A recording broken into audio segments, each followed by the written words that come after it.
The Omnitrix had seen Ben Tennyson through countless battles across the galaxy, but it had never malfunctioned quite like this. One moment, the 15-year-old hero was pursuing a high-breed ship through a spatial anomaly near Earth. The next, reality itself seemed to tear apart in a cascade of green energy. Ben's body felt stretched across dimensions, the Omnitrix blazing on his wrist like a miniature star. He heard Gwen's voice screaming his name through the communication link. Then, nothing. Silence. When Ben's eyes snapped open, he wasn't floating in space anymore. He was lying face down in red sand, breathing air that tasted different, ancient somehow, and wild. His entire body ached like he'd been thrown through a cement mixer. Groaning, he pushed himself up on his elbows and immediately froze. The sky was wrong. 3 moons hung in a lavender twilight sky, each one a different size.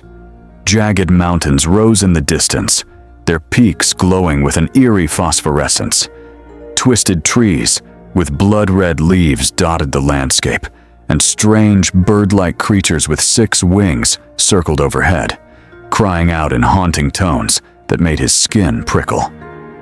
"Okay," Ben muttered, checking the Omnitrix. The faceplate flickered erratically, displaying alien glyphs he'd never seen before. "That's not good. That's really not good." He tapped the device, trying to access his communication systems. Dead. Navigation? Offline. Species database. Scrambled. Only the transformation function seemed operational, though even that was flickering uncertainly. A low growl made him whip around. 3 reptilian creatures emerged from behind the red rocks, bipedal, scaled, with glowing yellow eyes and wielding crude but deadly-looking weapons.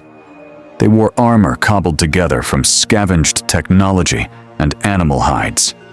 The lead creature, taller than the others, with a distinctive spiked crest, hissed something in a language Ben didn't recognize. "Whoa, hey, I don't want any trouble," Ben said, raising his hands. "I'm just trying to figure out where—" The creature lunged, swinging a serrated blade. Ben's hand slammed down on the Omnitrix. Green light exploded outward as his body transformed, muscle and bone restructuring in an instant. When the light faded, Humungosaur stood in Ben's place, a 12-foot-tall dinosaur-like alien with brown armor plating and immense strength. "Bad choice, lizard breath," Humungosaur's deep voice rumbled. The lead creature's eyes widened in shock, but it pressed the attack. The blade clanged harmlessly off Humungosaur's thick hide. With a casual swipe of his massive tail, Ben sent all 3 creatures tumbling across the sand. They scrambled to their feet, exchanged fearful glances, and fled into the rocky terrain, their weapons forgotten. Humungosaur shrank back down to Ben in a flash of green light. He was breathing hard, adrenaline pumping through his veins. "Okay, so definitely not Earth," he said aloud, trying to calm his racing heart. "Definitely not any planet I've been to. And those things," he glanced at the direction they'd fled. "They weren't just animals. They had tech, armor. That means civilization." He started walking, choosing a direction at random. The Omnitrix might be glitching, but Ben Tennyson had been in worse situations. Usually. Probably. After 20 minutes of hiking through increasingly strange terrain, including plants that literally pulled their roots up and waddled away when he got too close, Ben spotted something that made hope surge in his chest. Stone structures, ruins of some kind, partially buried in the red sand. Ancient columns carved with symbols that seemed almost familiar, like something from Earth's ancient Egypt, but different. More alien, more primal. And standing in the center of those ruins, examining one of the columns with obvious interest, was the most bizarre sight yet. A humanoid cat. Not a costume, not a mutation. An actual anthropomorphic feline, easily 7 feet tall, with orange and black striped fur, powerful muscles, and wearing blue armor with a distinctive symbol on the chest. The cat person held a strange weapon, part staff, part baton, and moved with a warrior's grace. Ben blinked, rubbed his eyes. The cat person was still there. "Okay," Ben said quietly to himself. "So either I'm hallucinating, or I just found Wonderland's gym teacher."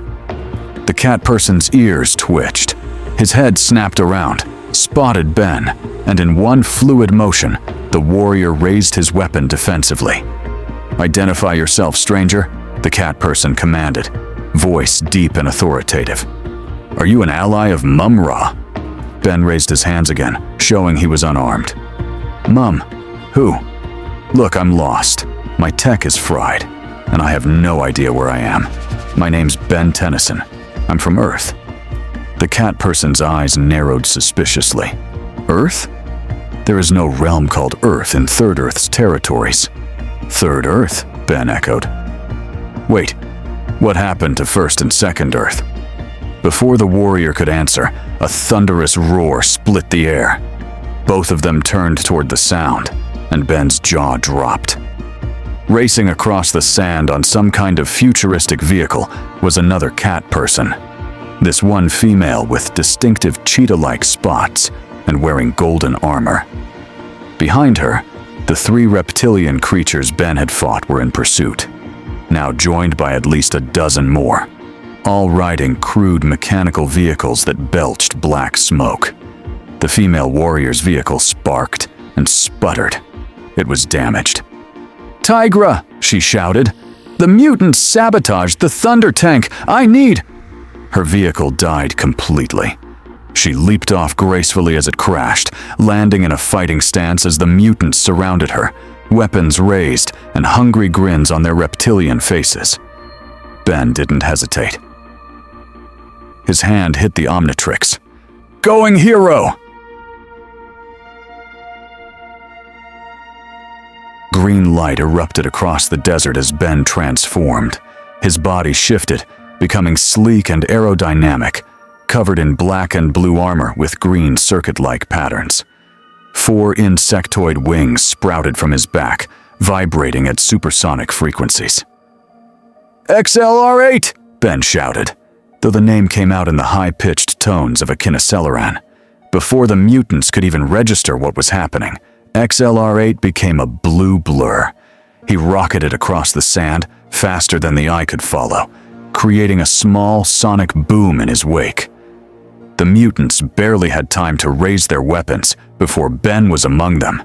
He disarmed the first 3 in a single pass, moving so fast their weapons seemed to fly from their hands of their own accord. Circling the group at incredible speed, XLR-8 created a miniature dust devil that sent several mutants tumbling. One particularly ugly specimen with green scales and a jackal-like snout tried to aim a laser weapon at the female warrior. XLR-8 snatched it from his hands, ran 50 feet away, disassembled it, and was back before the mutant even realized his weapon was gone. "What sorcery is this?"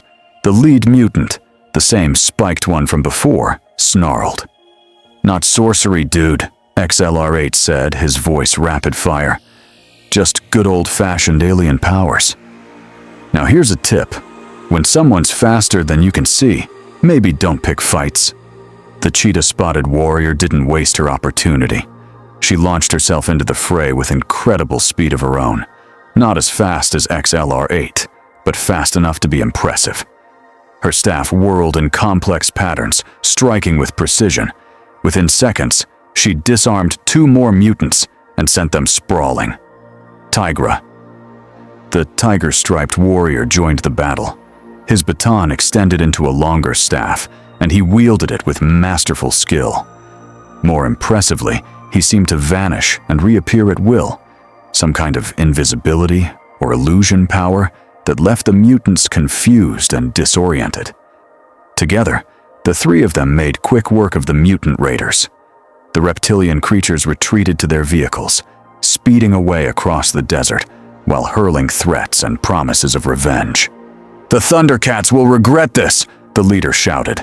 "Slythe will return with greater numbers. Mumm-Ra will hear of this new sorcerer." As the dust settled, XLR-8 transformed back into Ben in a flash of green light. He was breathing hard, hands on his knees. The Omnitrix beeped urgently. It needed to recharge. The female warrior approached him, curiosity and caution mixing in her feline eyes. Up close, Ben could see she wasn't just humanoid. She was elegantly so, with a graceful bearing and an intelligence in her gaze that reminded him of his cousin Gwen. "That was extraordinary," she said. Her voice was smooth, controlled. "I've never seen speed like that except—" She glanced down at herself. "Well, except for my own abilities. I am Chitara of the ThunderCats. You have my gratitude, Ben Tennyson of Earth." Tigra joined them, his weapon retracting to its smaller size. He studied Ben with a warrior's assessing gaze. "Your transformation ability, is it magic? Technology?" "Bit of both, actually," Ben said, showing them the Omnitrix. "This is the Omnitrix. It lets me transform into different alien species. I've got about 10,000 different forms in the database, though," he frowned at the flickering display. "Right now, I'm lucky if it's working at all." "Alien species?" Chitara exchanged a meaningful look with Tigra. "Then you truly are from beyond Third Earth?" "Way beyond," Ben confirmed. "I was in space, chasing bad guys, hit some kind of anomaly, and boom, here I am. Wherever here is." "Third Earth," Tigra said. "Our home world. Or rather, the world we've made our home since Thundera's destruction. We are the ThunderCats, survivors of our planet's fall, protectors of this land and its inhabitants." Ben's expression softened. He knew something about losing homeworlds. He'd seen entire planets threatened, species on the brink of extinction. "I'm sorry about your planet. That's rough." Chitara nodded gracefully.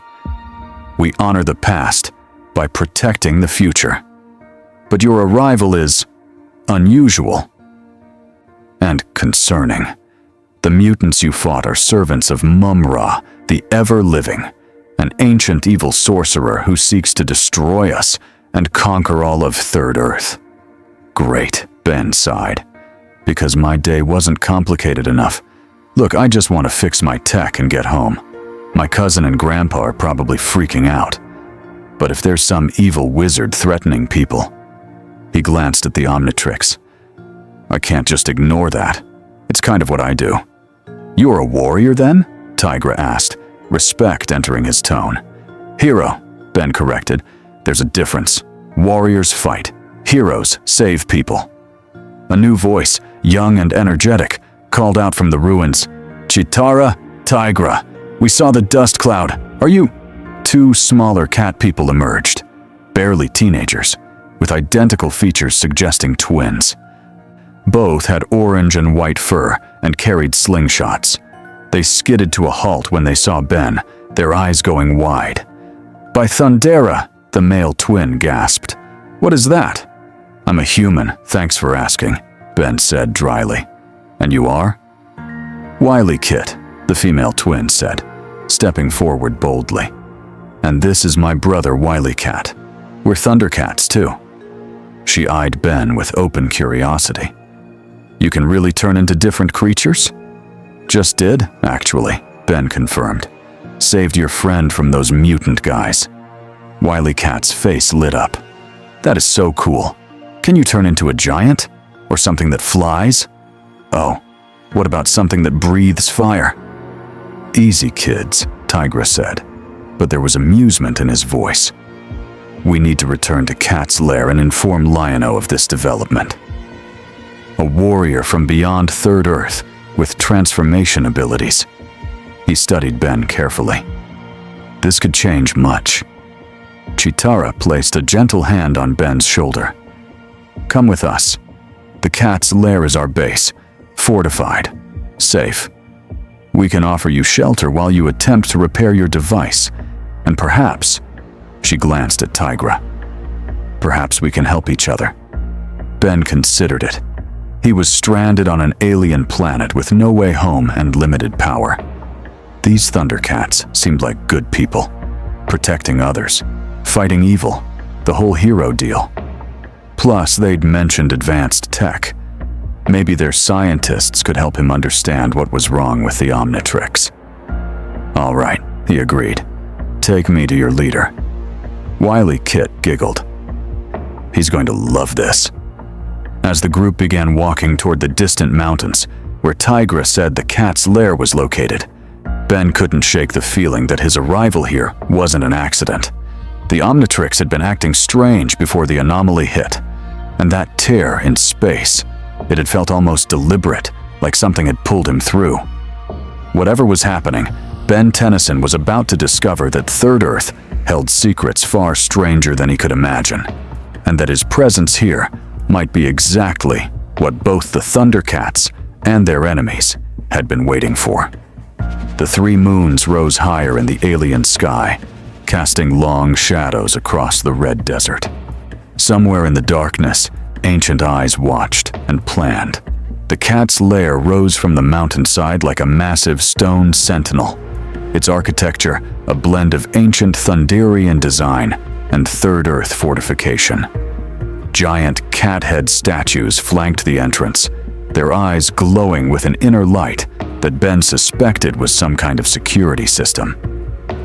As they approached, a massive drawbridge lowered with mechanical precision. Impressive, Ben said, genuinely awed. Did you guys build this yourselves? With help from the native peoples of Third Earth, Cheetara explained. The Burbles, Robert Bill and his tribe, were instrumental. They're remarkable engineers. Burbles? Robert Bill? Ben shook his head. This planet just keeps getting weirder. They crossed the drawbridge and entered a vast command center that would have looked at home in the plumber headquarters. Multiple view screens displayed different areas of Third Earth. A holographic projection table dominated the center, and various weapon systems lined the walls. But it was the figure standing at the command console that drew Ben's attention. He was clearly the leader, another humanoid feline with a magnificent golden mane, muscular build, and wearing blue and red armor. What really caught Ben's eye was the massive sword strapped to his back. Even sheathed, the weapon radiated power. Something about it made the Omnitrix pulse warmly on Ben's wrist.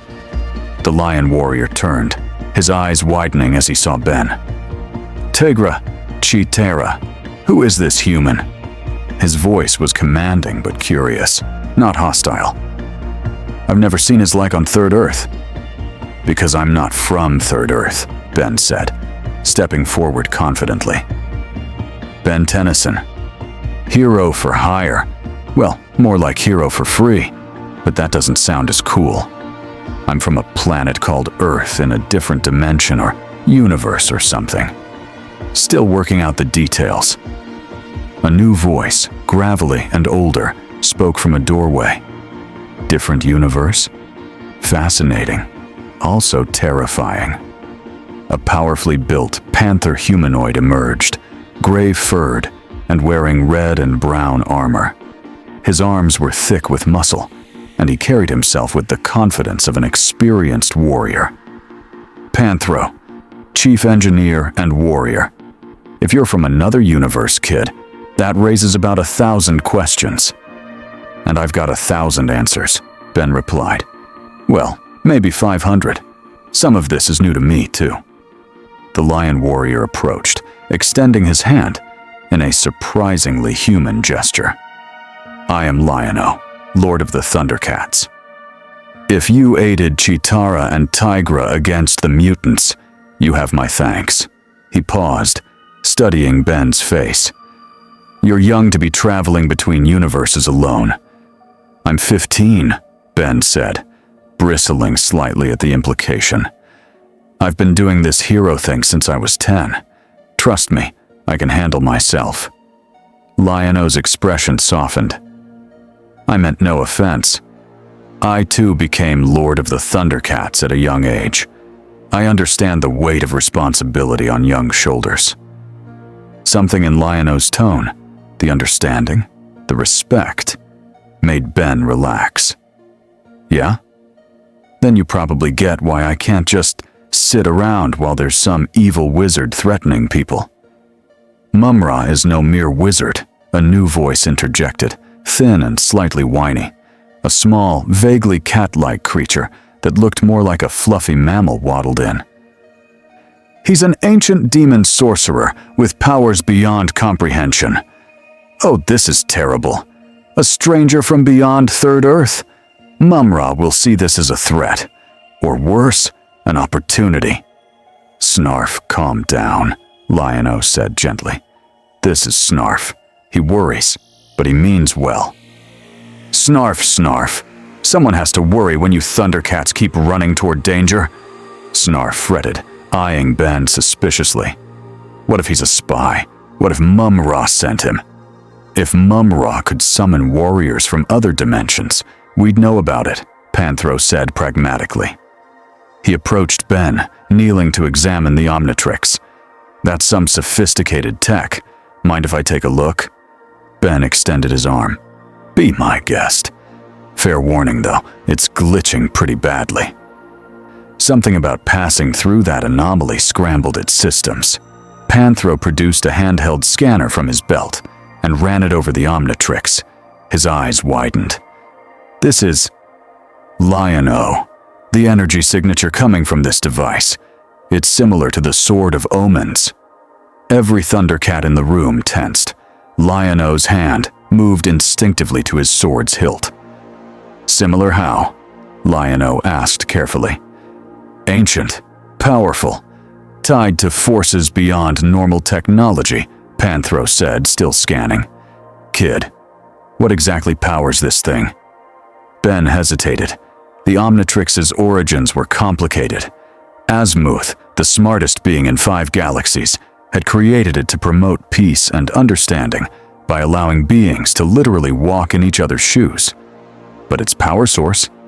That was the stuff of cosmic legend. It's complicated, Ben said finally.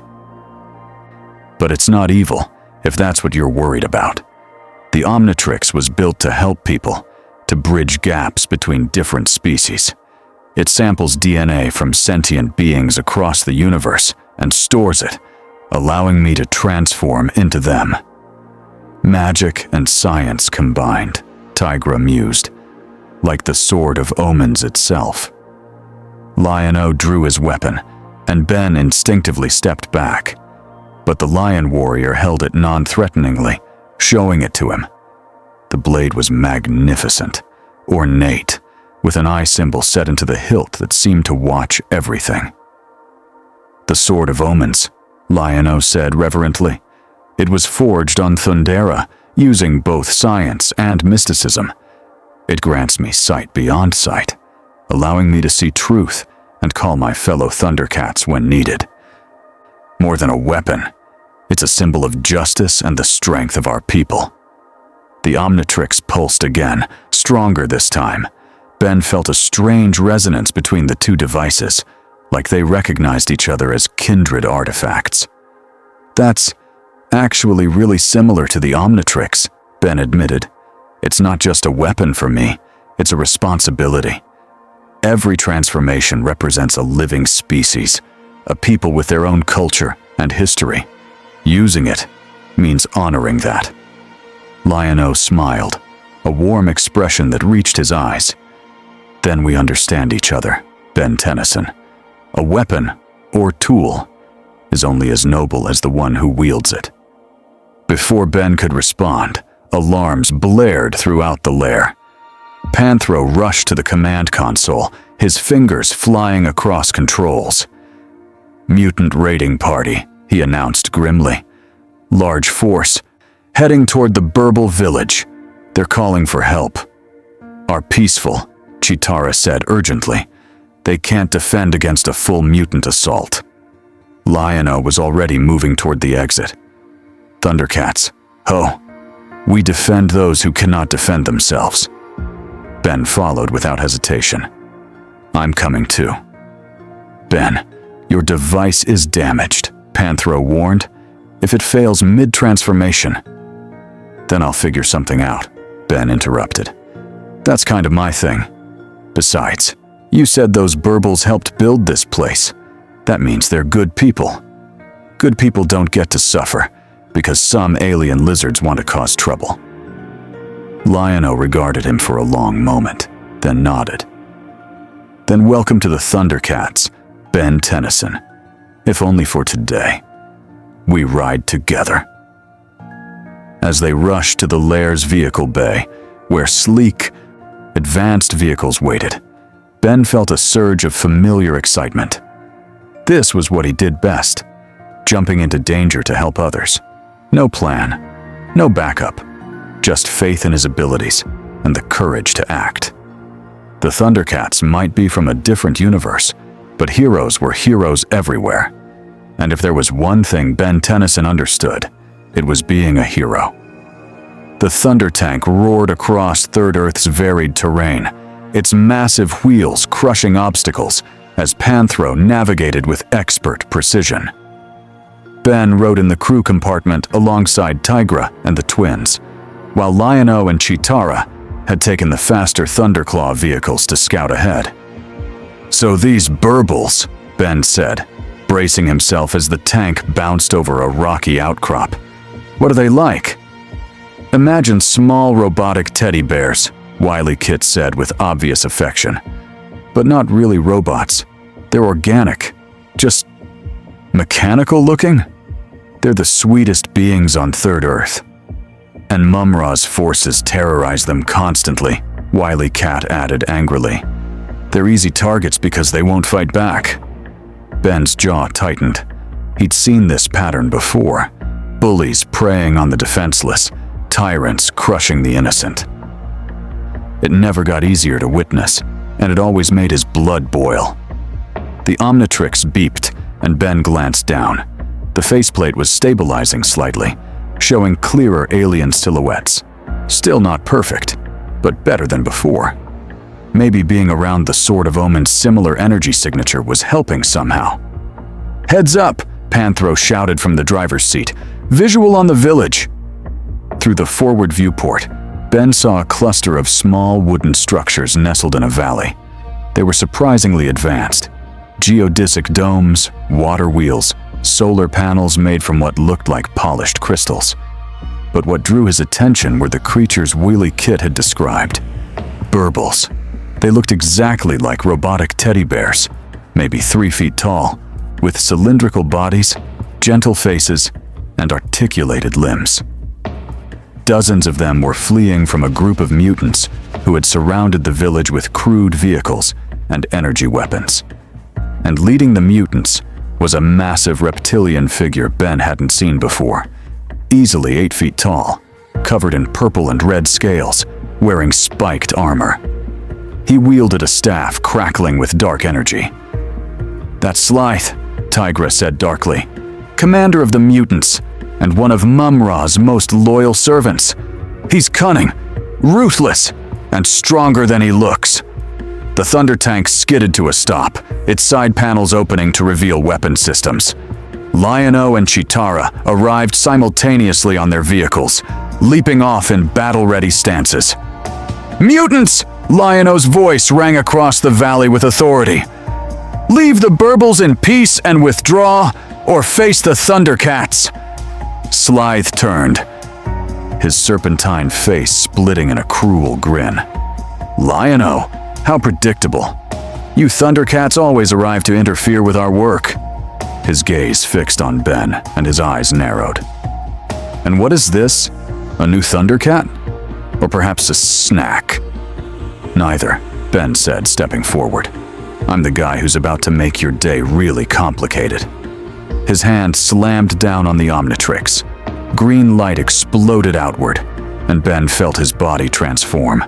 Muscles bulged and expanded. His skin hardened into crystalline formations, and he grew to nearly 10 feet of living gemstone. Diamond Head. The Petrosapien warrior stood gleaming in Third Earth sunlight, his body composed of ultra-hard crystal that refracted light in dazzling patterns. He raised his arms, and massive diamond shards erupted from the ground, creating a protective barrier between the mutants and the fleeing burbles. "What sorcery?" Slythe snarled. "Not sorcery, Scaleface," Diamond Head said, his voice deeper and resonant. "Just alien powers. And trust me, you don't want to test how hard I can hit." The mutants opened fire with their energy weapons. Laser blasts struck Diamond Head's crystalline body and reflected harmlessly away, ricocheting off into the sky. One deflected beam struck a mutant vehicle, causing it to explode. "Ha! Their own weapons betray them," Wily Kit cheered. Lion-O drew the Sword of Omens, holding it high. "Thunder! Thunder! Thunder! ThunderCats! Ho!" The sword's eye symbol blazed with power, projecting the ThunderCats' insignia into the sky, a signal that could be seen for miles. More importantly, it filled the ThunderCats with renewed vigor and courage. The battle erupted in full force. Chitara became a golden blur, disarming mutants faster than they could react. Panthro's mechanical cat vehicle, which Ben realized was actually a vehicle and a weapon platform, unleashed energy blasts that sent mutants scattering. Tigra used his invisibility to strike from unexpected angles, his bolas wrapping around enemies' legs and toppling them. Even Wily Kit and Wily Cat got involved, using their slingshots with surprising accuracy to disable weapons and create chaos among the mutant ranks. But Slythe was another matter entirely. The massive reptilian commander charged directly at Lion-O, his staff crackling with dark energy. The two leaders clashed, sword against staff, in a display of skill and power that made it clear both were veteran warriors. "Your interference ends today, Lion-O," Slythe hissed, pressing the attack. "Mumm-Ra has grown impatient with your meddling." "Then tell Mumm-Ra to face me himself," Lion-O countered, his sword work impeccable, "instead of sending lackeys to terrorize innocents." Diamond Head formed massive crystal fists and waded into the mutant forces. He grabbed two of the reptilian warriors and literally threw them out of the village, sending them tumbling across the desert. Another tried to shoot him at point-blank range. Diamond Head simply grew additional crystal armor, making himself even more impervious. "This is too easy," he called out. "Don't you guys have anything tougher?" As if in answer to his challenge, the ground began to shake. A massive vehicle emerged from behind the rocky outcrops, some kind of tank or mobile fortress, bristling with weapons and covered in heavy armor. Its cannon swiveled toward the Burble village. "Oh no," Panthro said grimly. "That's a mutant war machine. If it fires at the village, it'll level everything," Ben finished. His mind raced. Diamond Head was strong and durable, but could he stop a tank shell? Maybe. But the Omnitrix was still glitching. If it timed out at the wrong moment, then he remembered something. Diamond Head wasn't just about defense. "ThunderCats, get the Burbles to safety!" Diamond Head shouted. "I've got the tank!" He slammed his crystalline fists into the ground. Massive diamond shards erupted from the earth, growing and extending toward the war machine like a crystalline forest.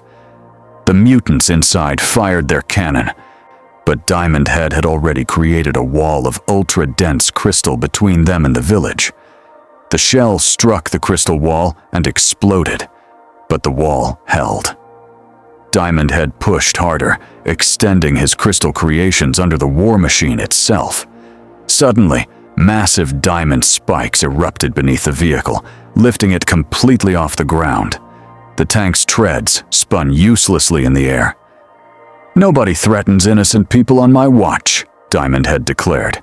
He formed his arm into a massive crystal hammer and brought it down on the suspended tank. The vehicle crumpled like aluminum foil, its systems shorting out in cascades of sparks. The mutant crew scrambled to escape before the whole thing exploded. Slythe, seeing his forces routed and his war machine destroyed, made a tactical decision. "Retreat," he hissed. "All mutants, fall back. We will return with greater numbers." The remaining mutants fled, their vehicles kicking up dust as they disappeared into the desert. Slythe cast one final venomous glare at both Lion-O and Diamond Head before vanishing into the Badlands. As the dust settled, Diamond Head transformed back into Ben in a flash of green light. He wobbled slightly, suddenly exhausted. The Omnitrix beeped urgently, definitely needed a recharge now. The Burbles emerged cautiously from their shelters. One approached, slightly taller than the others, wearing what looked like a mayor's sash. "Thank you, ThunderCats," the Burble said in a gentle, mechanical-sounding voice. "And thank you, strange new friend. You saved our village." Ben smiled tiredly. "Just doing what I do. Are your people okay?" Yes, all safe," the Burble assured him. "You are very brave. What is your name?" Ben Tennyson."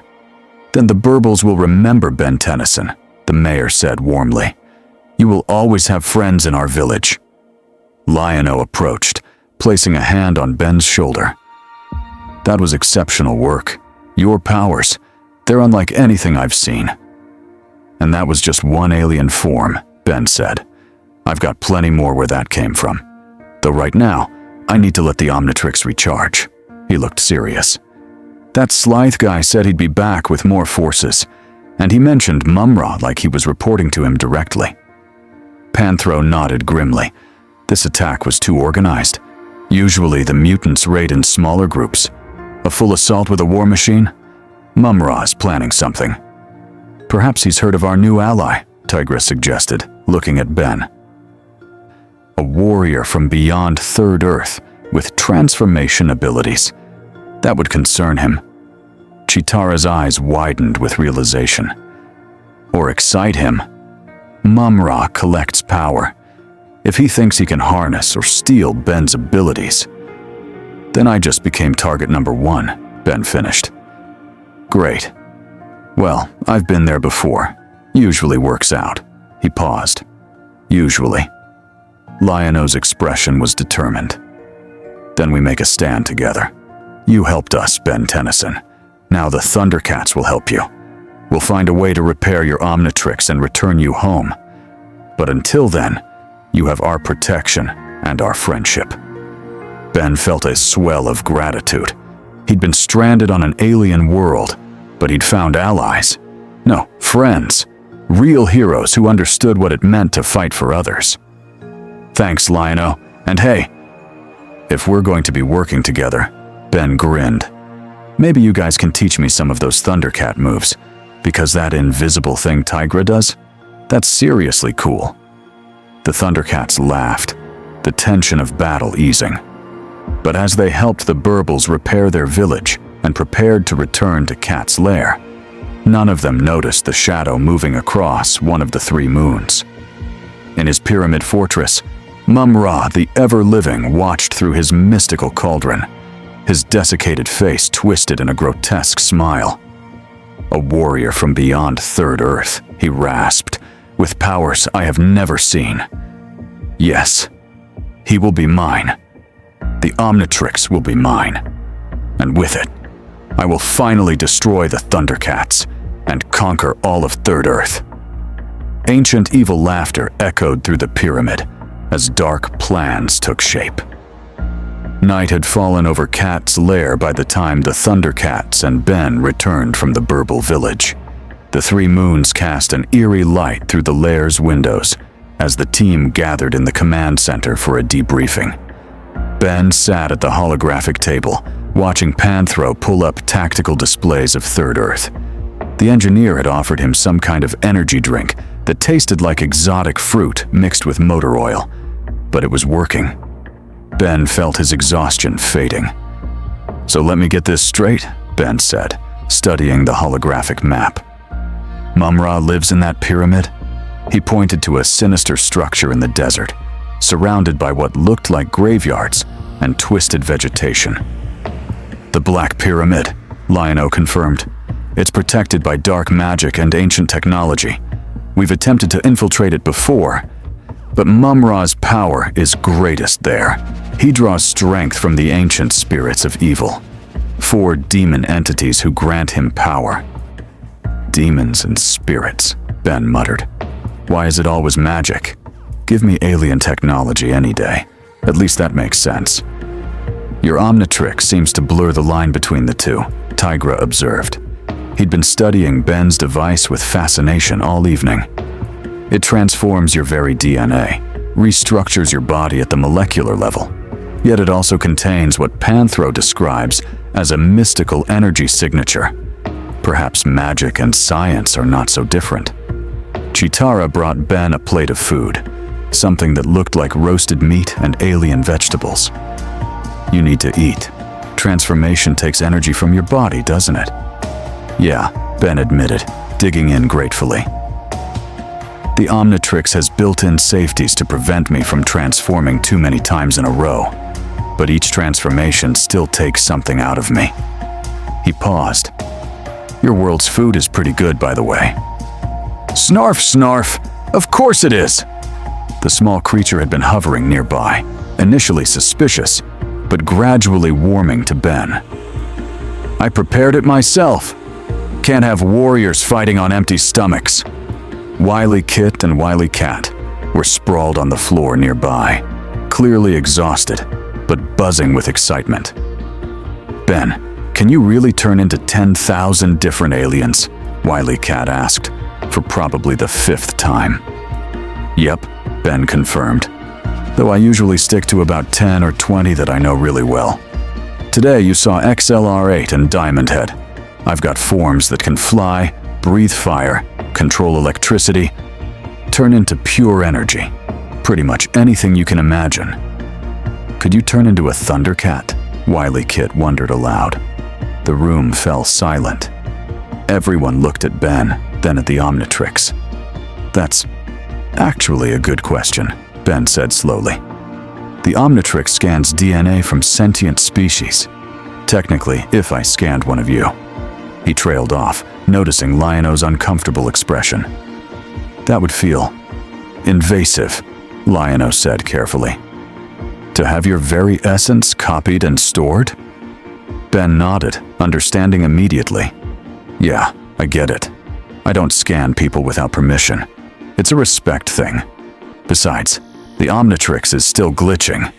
Trying to add new DNA right now might break it completely. Panthro manipulated the holographic display, bringing up sensor readings. Speaking of which, I've been analyzing your device's energy signature. Whatever happened when you passed through that anomaly, it didn't just scramble your systems. It fundamentally altered your connection to your home dimension. Ben's stomach dropped. Altered how? The Omnitrix seems to be trying to maintain a link to something, a network, a database. But the dimensional barrier is interfering. It's like Panthro struggled for an analogy. Like trying to make a phone call to someone on the other side of the galaxy. The connection exists, but it's so distorted that no real communication can happen. That database is probably Primus, Ben said quietly. The planet where all the DNA samples are stored. Azimuth, the guy who created the Omnitrix, built it as a backup. If I can't connect to Primus... He didn't finish the sentence, but everyone understood. No connection meant no new transformations, no updates, no support system. We'll find a way to repair it, Lion-O said firmly. Panthro is the finest engineer on Third Earth. If anyone can help you, it's him. Before Panthro could respond, alarms blared again. But this time, the tone was different. Urgent and shrill. That's the proximity alert, Chitara said, moving instantly to the sensors. Her face paled. Something's approaching the lair, fast. Mutants? Tigra asked, already reaching for his weapon. No. Chitara's voice was tight with tension. The energy signature. It's Mumm-Ra himself. The temperature in the command center seemed to drop 10 degrees. Even Snarf whimpered. "He never comes himself," Panthro said, disbelief and concern mixing in his voice. "Not unless he wants something very badly," Lion-O finished. He drew the Sword of Omens. "Everyone to defensive positions. Ben, stay in the center. If Mumm-Ra is here for you."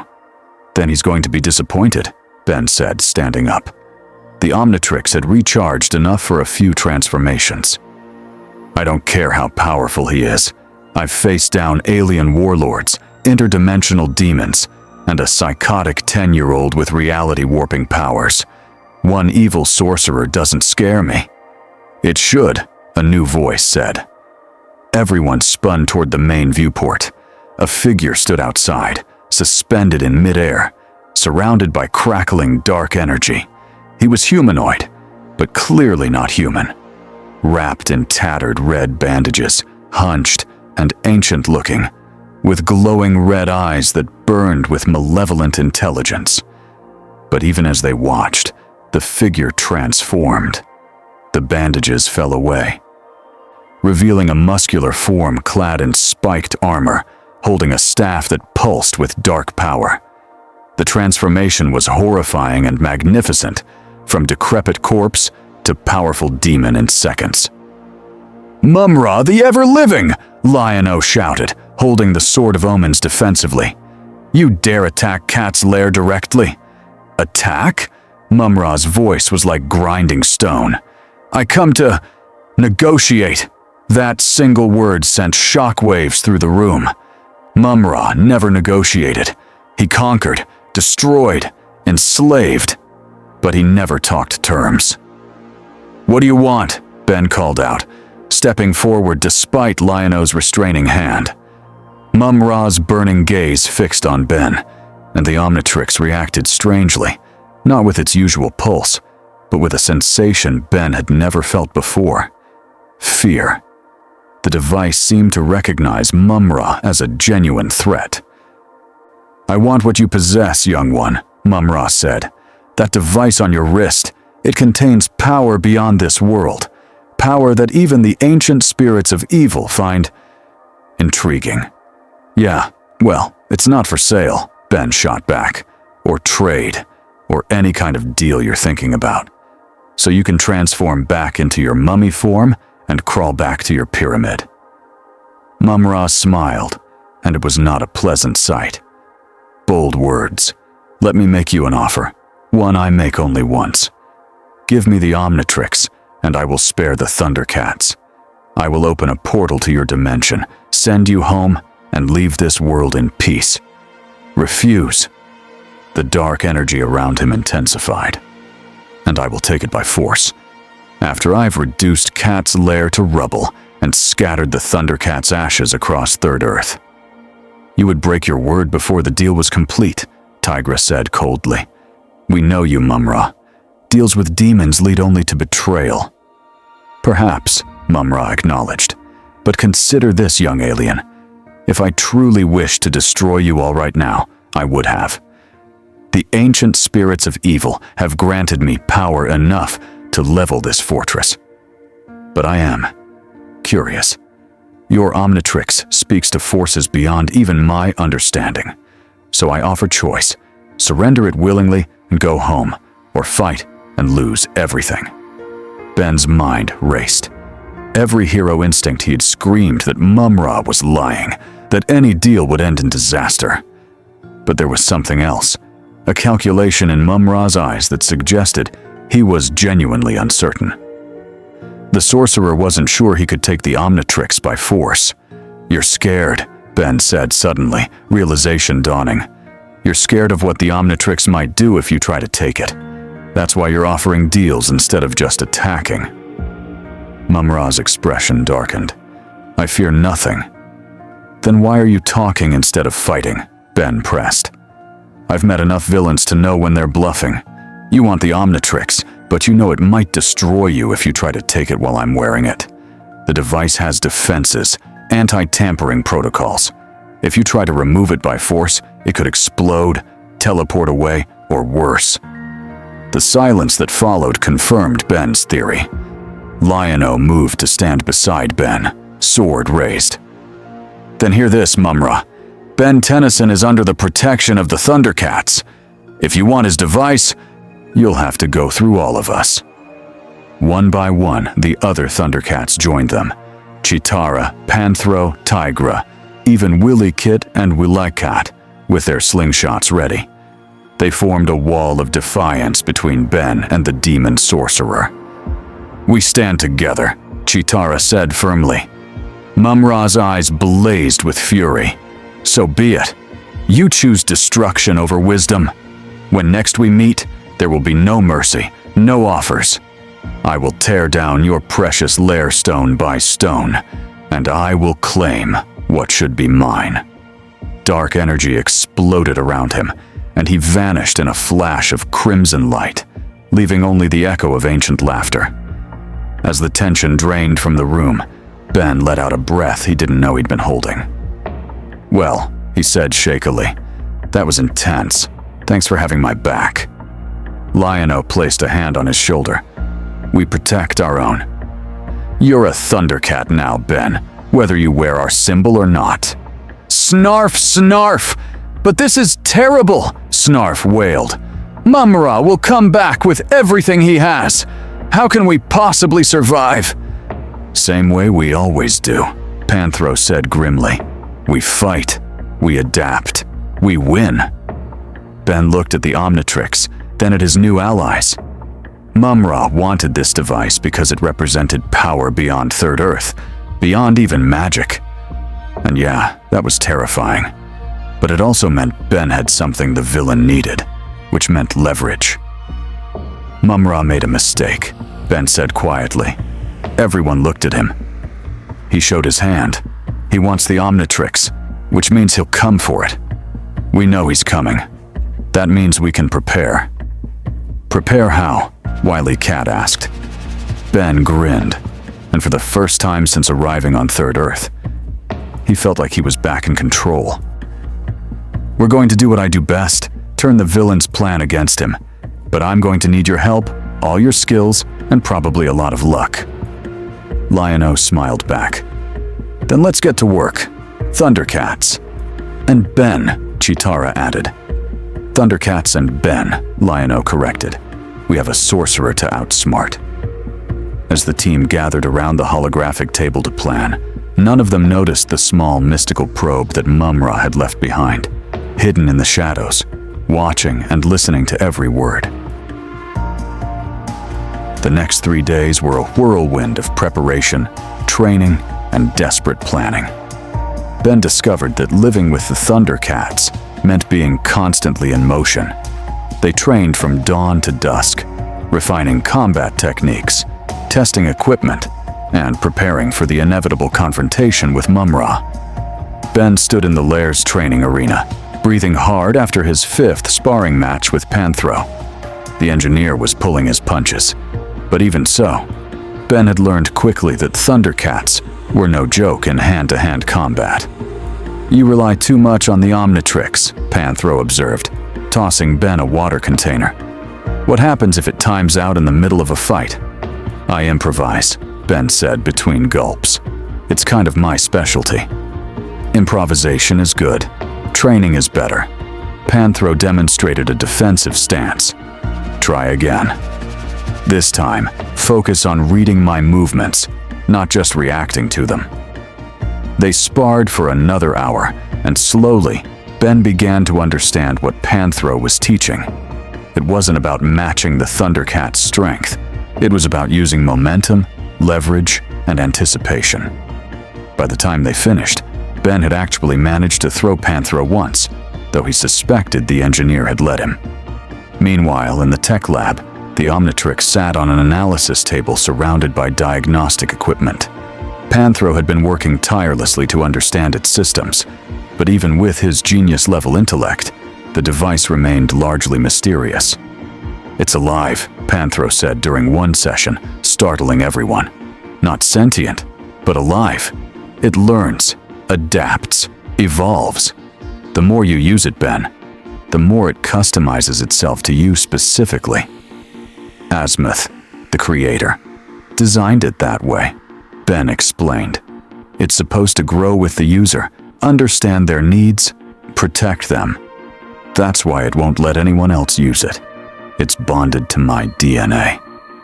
Chitara had taken on the role of helping Ben hone his transformed states.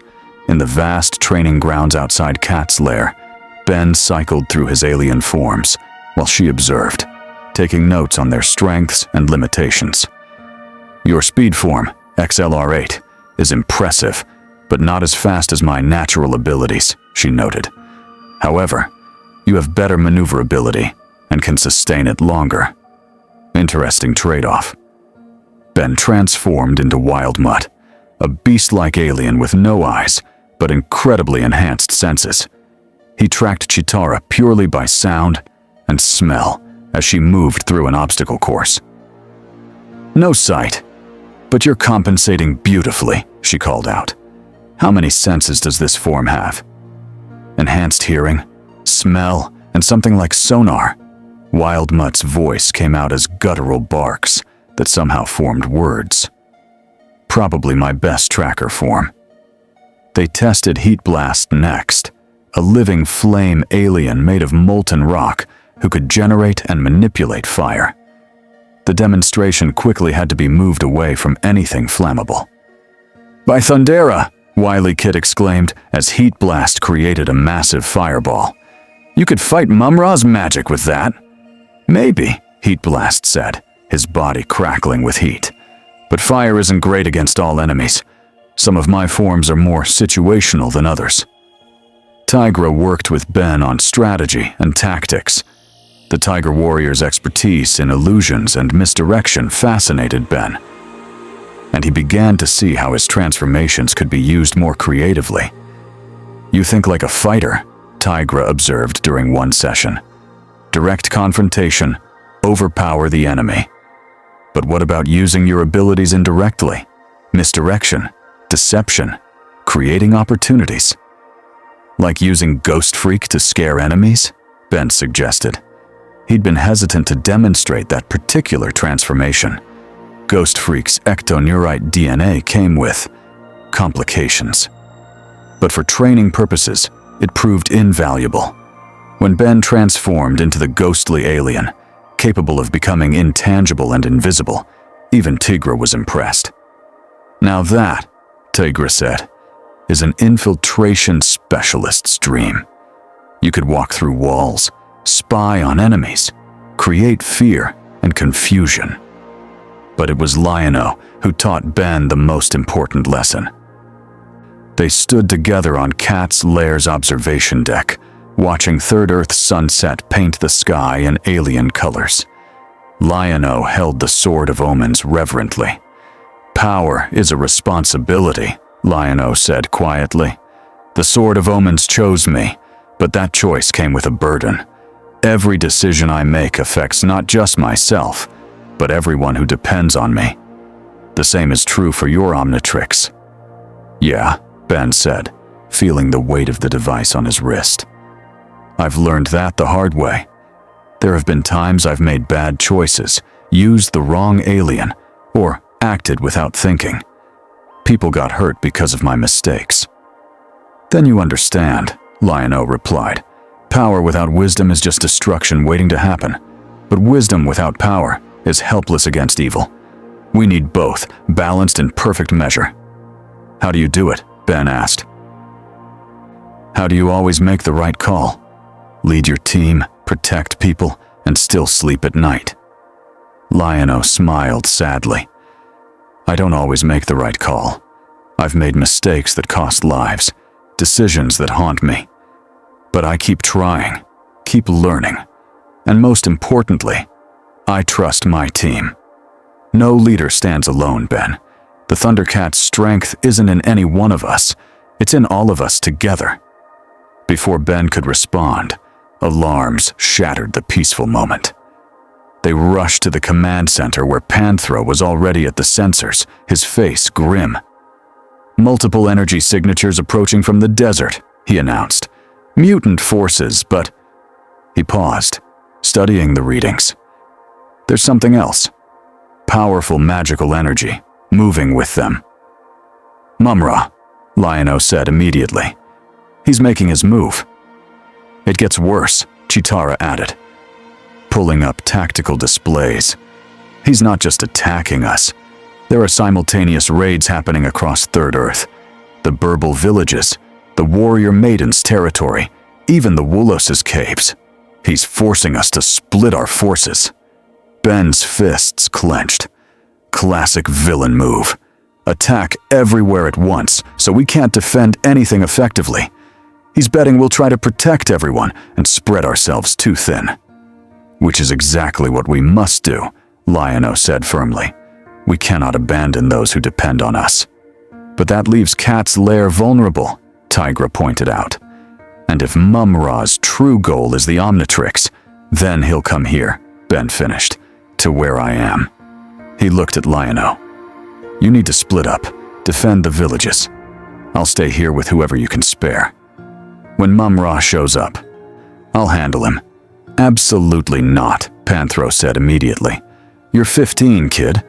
Powerful, yes. But Mumm-Ra has lived for thousands of years. He's fought gods and demons. You can't face him alone." "He's right," Cheetara agreed. "We stay together." Ben shook his head. "And while we're all here, people die in those villages. Mumm-Ra knows you're heroes. Real heroes who won't let innocents suffer. He's counting on it." He looked each ThunderCat in the eye. "But he's also counting on me being scared, being helpless without you. What he doesn't know is that I've been the last line of defense before. I can do this." Lion-O studied Ben for a long moment, conflict clear on his face. Finally, he nodded. "Panthro stays with you," he decided. "His technical expertise might counter Mumm-Ra's magic, and his combat skills are second to none.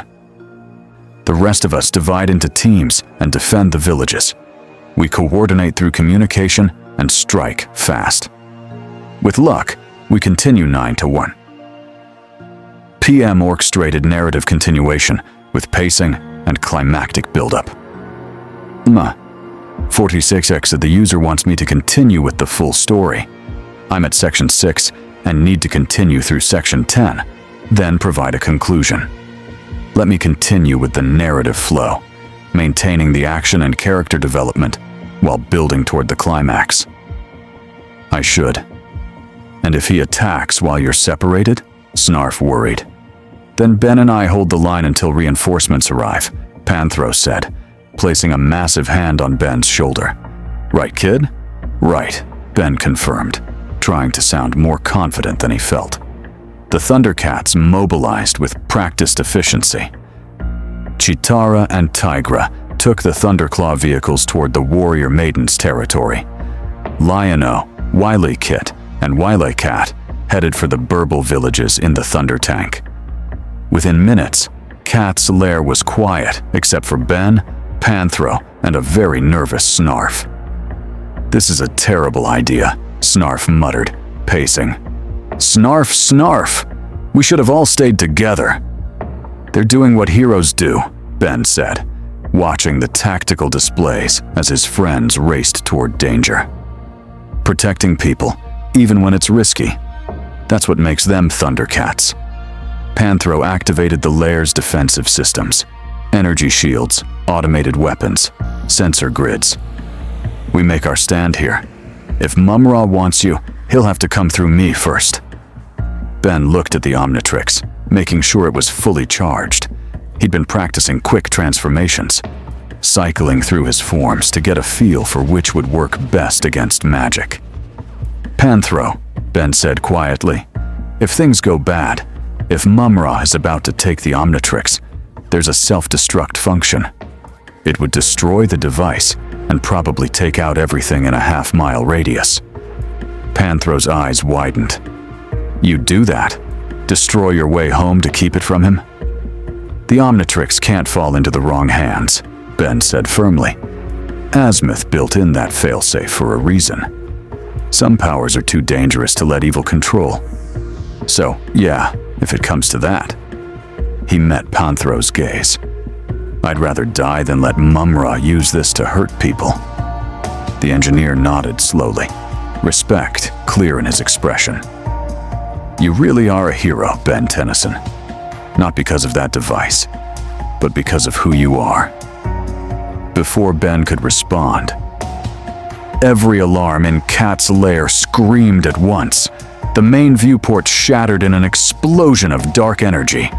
Mumm-Ra, the ever-living, stood amid the wreckage, his demon form crackling with power, eyes blazing with malevolent triumph.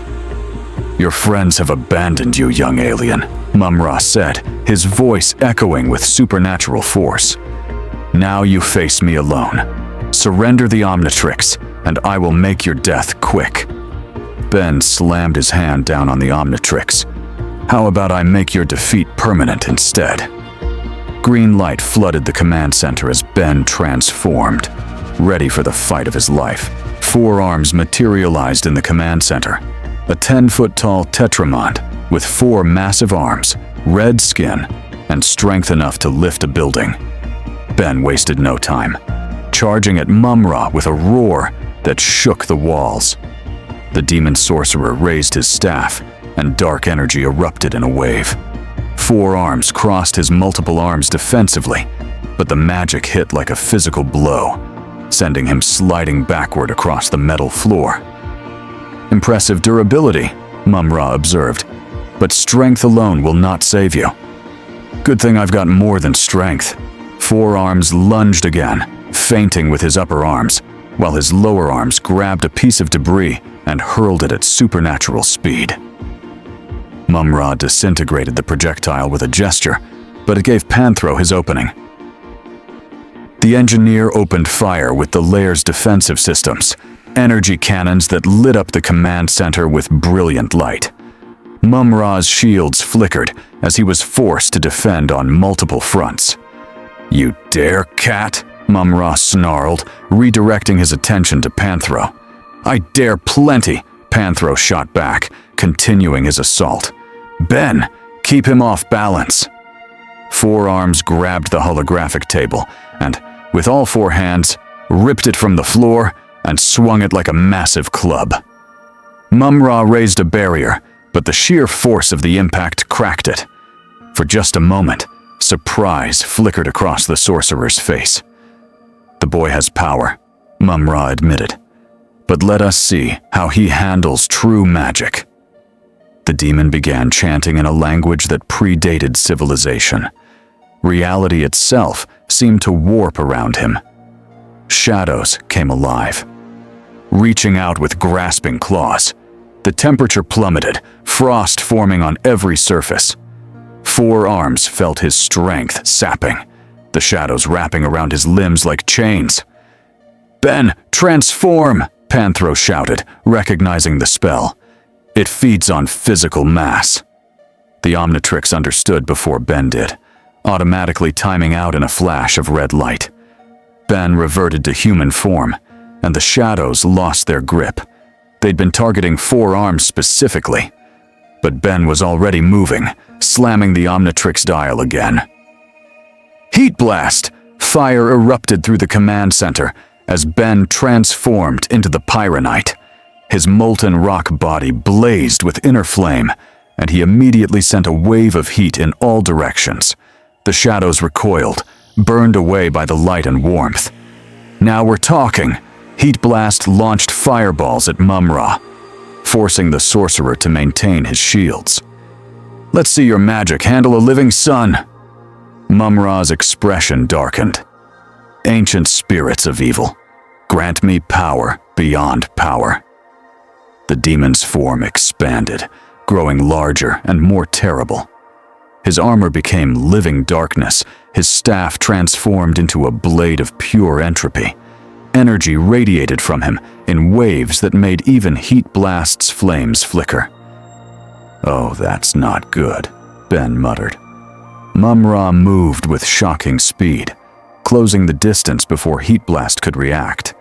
The entropy blade swung down, and Ben barely dodged, the weapon leaving a trail of absolute nothingness where it passed. Reality itself seemed to unravel at its touch. Panthro launched himself at Mumm-Ra from behind. his mechanical suit enhancing his already impressive strength. He landed a solid hit to the sorcerer's back, but Mumm-Ra simply turned and backhanded him. The engineer crashed through a wall, disappearing into the corridor beyond. "Panthro!" Heat Blast's flames burned hotter with anger. He launched a concentrated beam of fire directly at Mumm-Ra's face. The sorcerer caught it, literally caught the flame in his hand, and crushed it like a physical object. "Your powers are formidable, young one," Mumm-Ra said, advancing slowly.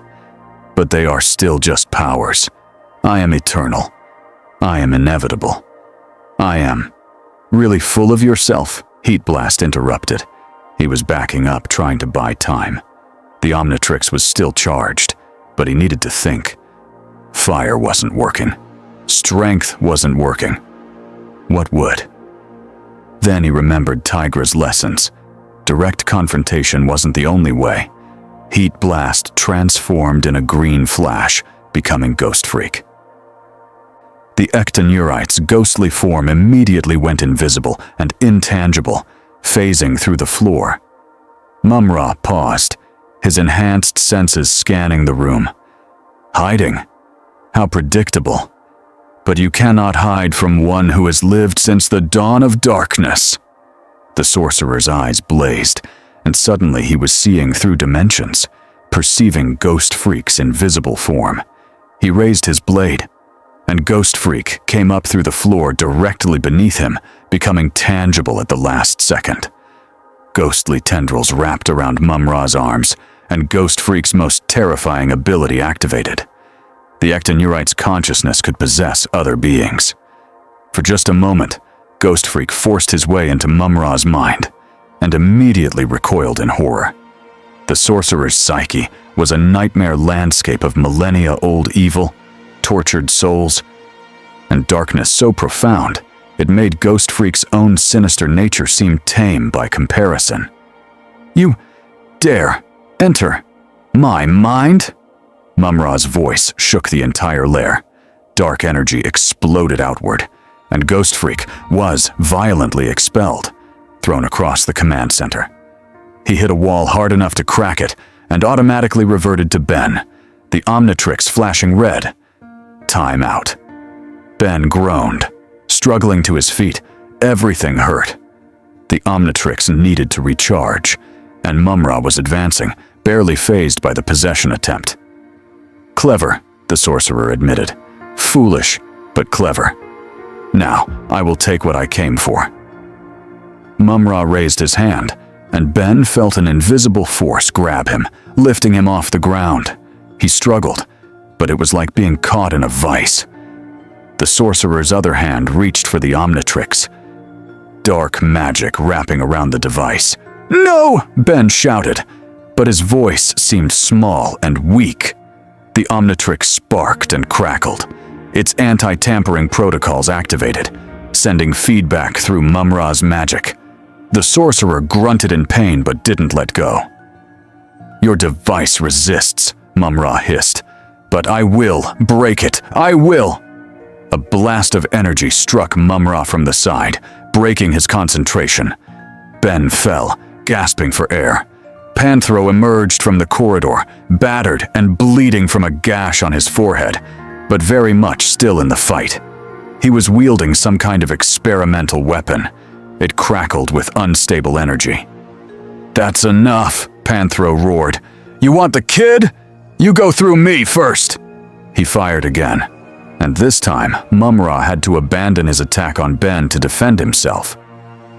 The engineer's weapon was firing concentrated energy that disrupted magical shields, some kind of tech specifically designed to counter mystical defenses.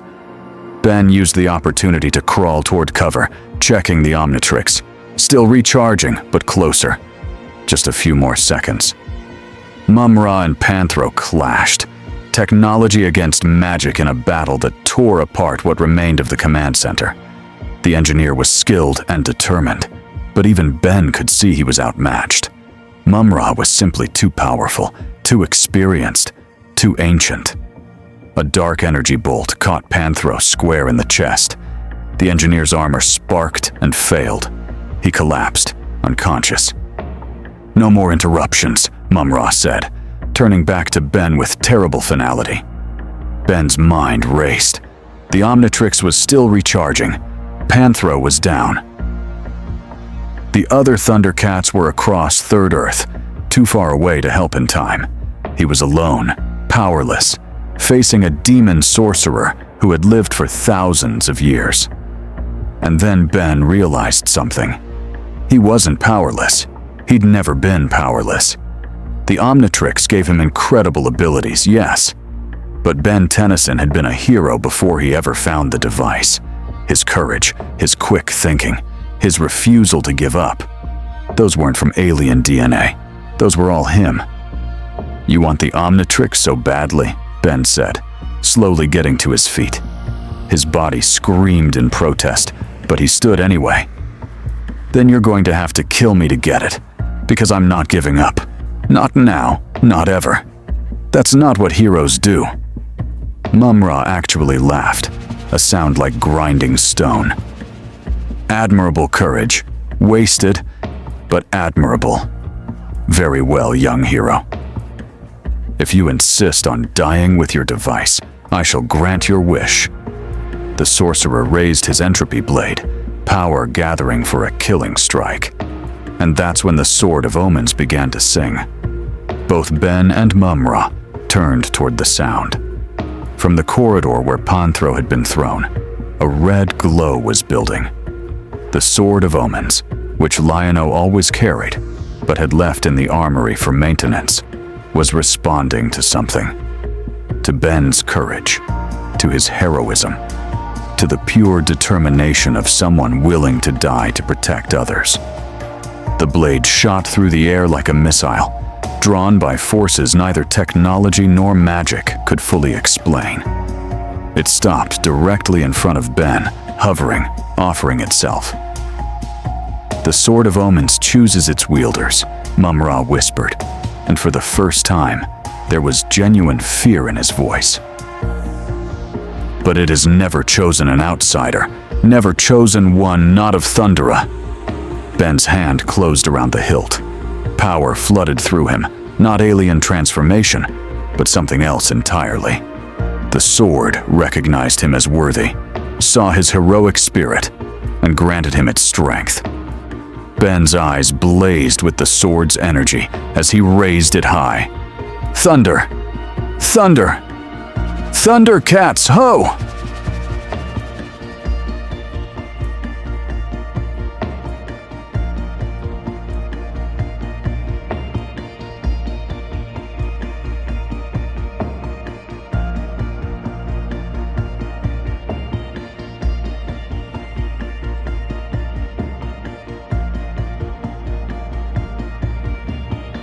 The Sword of Omens erupted with power, its eye symbol blazing like a star.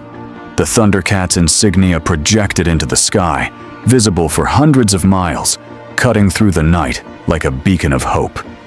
But more than that, Ben felt the sword's power flowing through him, not transforming him, but enhancing everything he already was.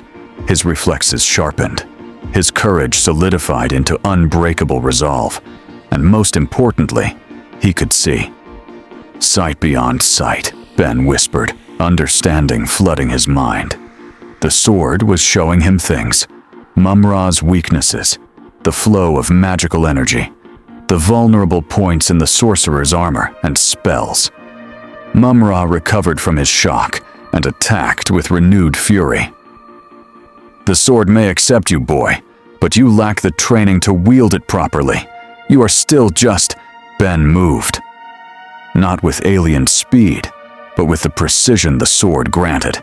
He deflected Mumm-Ra's entropy blade, the Sword of Omens cutting through dark magic like it was paper. The clash sent shockwaves through the lair. "Just a kid who's really good at improvising," Ben shouted, pressing the attack. He fought like he'd been trained by the best, because in that moment, the sword was teaching him, sharing the combat knowledge of every wielder who'd come before.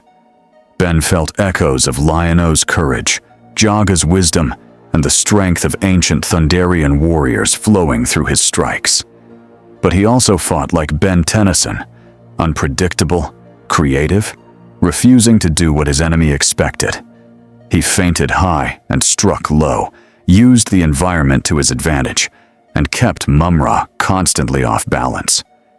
"Impossible," Mumm-Ra snarled, his attacks growing more desperate. "You've held that blade for mere moments." "Yeah, but I've been a hero for 5 years," Ben countered. "You learn to adapt fast in this job." The sword showed him an opening, a microsecond where Mumm-Ra's shield would be weakest. Ben took it, lunging forward with the blade aimed at the sorcerer's chest. Mumm-Ra blocked at the last second, but the Sword of Omens cut through his armor, leaving a smoking wound across his torso. The demon howled in pain and rage. "Ancient spirits of evil," Mumm-Ra called out, "I summon your full power. Grant me the strength to destroy this." "Sword of Omens, give me sight beyond sight," Ben called out instinctively.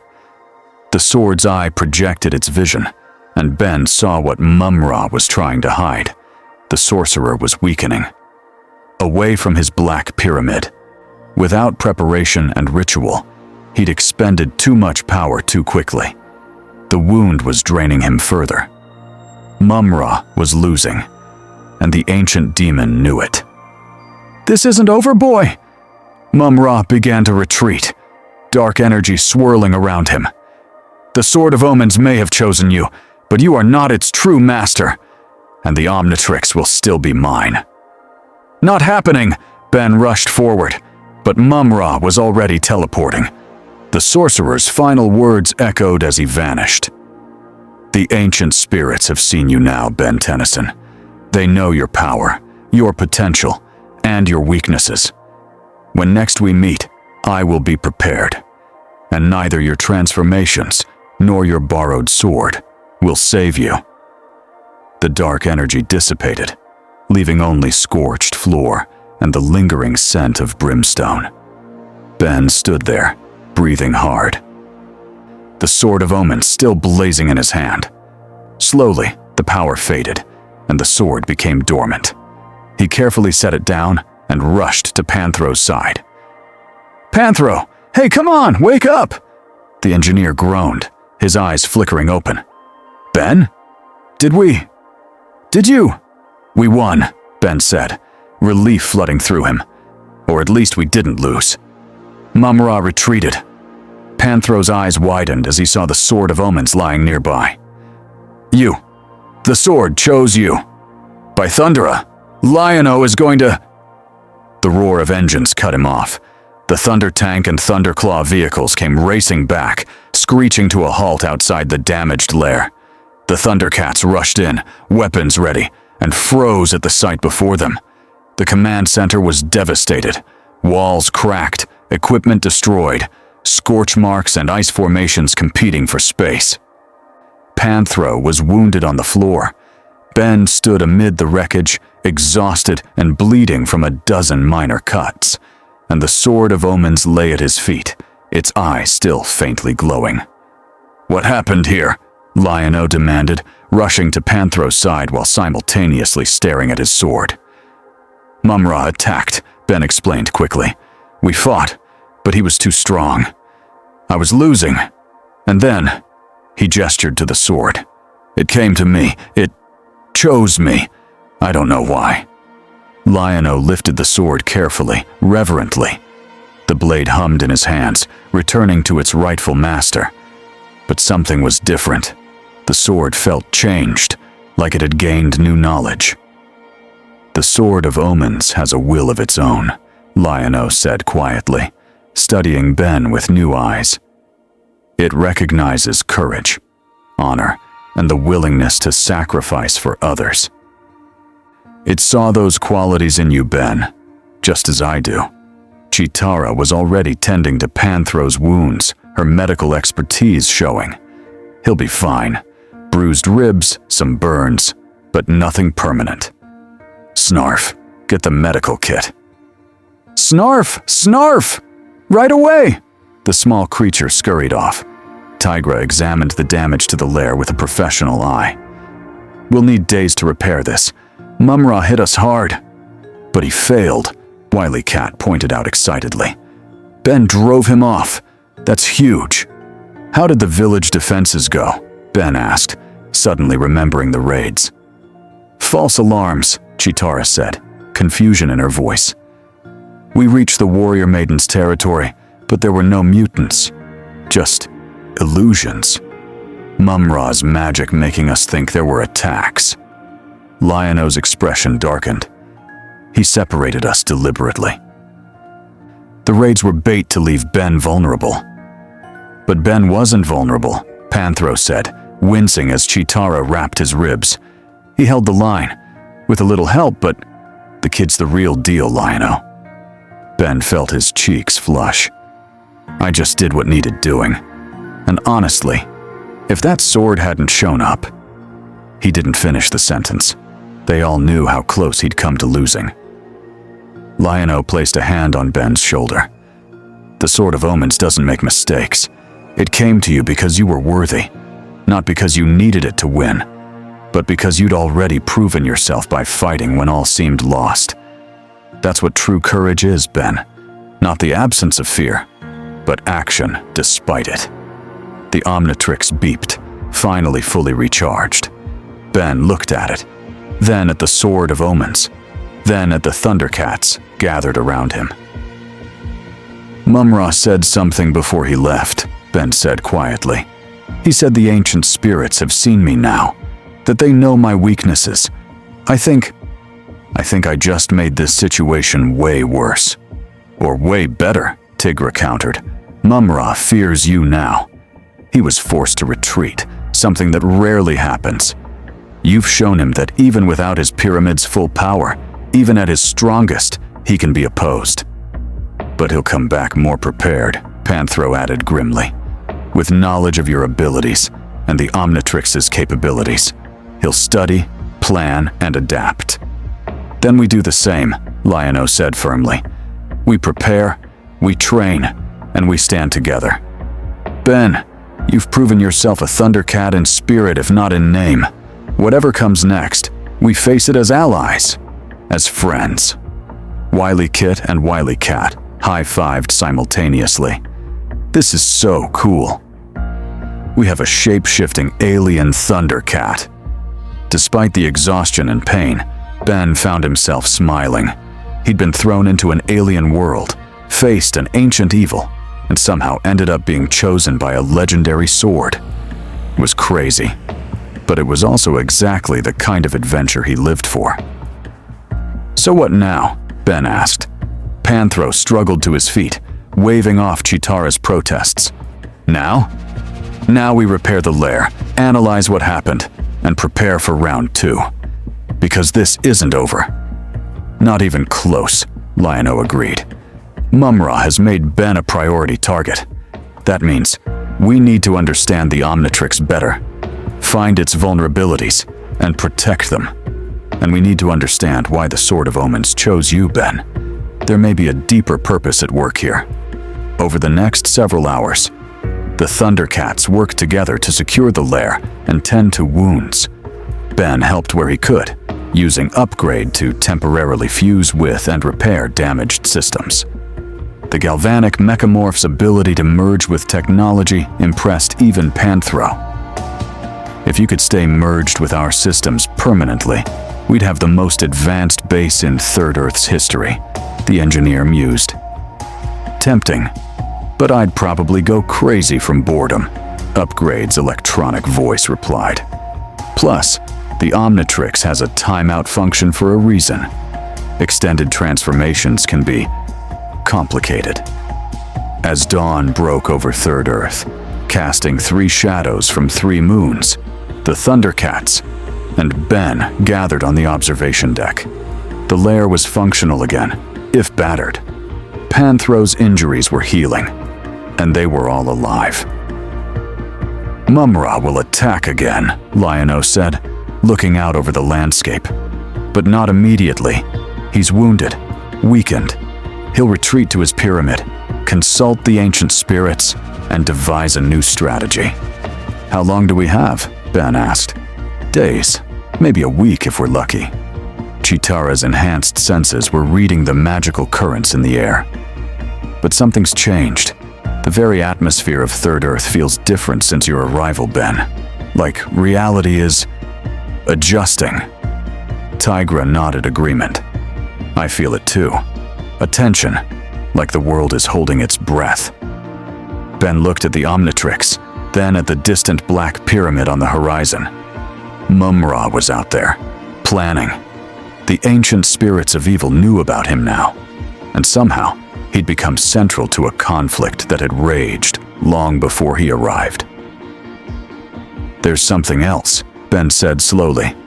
When I tried to possess Mumm-Ra, when Ghost Freak was in his mind for just a second, I saw something.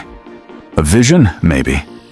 There were other forces at work, other powers interested in Third Earth. Mumm-Ra isn't the only threat. The ThunderCats exchanged concerned glances. What did you see? Lion-O asked. Shadows. Figures I couldn't make out clearly. But they were vast, ancient, and they were all watching this world, waiting for something. Ben met Lion-O's eyes. I think my arrival wasn't an accident. I think something or someone wanted me here. The implications hung heavy in the morning air. Then we need answers, Lion-O decided, and I know where to seek them. The Book of Omens, an ancient Thunderian text that predicted our arrival on Third Earth. If your presence here was foreseen, it may be recorded there. Where is this book? Ben asked. In the most dangerous place on Third Earth, Tigra said grimly. The Caverns of Time, guarded by creatures and traps that have killed many who sought its wisdom. Sounds like fun, Ben said with false bravado. When do we leave? Lion-O smiled. We rest first, then we seek the truth. Whatever destiny has in store for you, Ben Tennyson, the ThunderCats will stand with you. As the team dispersed to rest and prepare, Ben stayed on the observation deck, watching the alien sunrise. Somewhere out there, Mumm-Ra was licking his wounds and plotting revenge. Ancient forces were watching, and Ben was caught in the middle of a conflict he barely understood. But he wasn't alone. He had allies, friends, and a sword that had deemed him worthy. Whatever came next, Ben Tennyson would face it the only way he knew how, as a hero.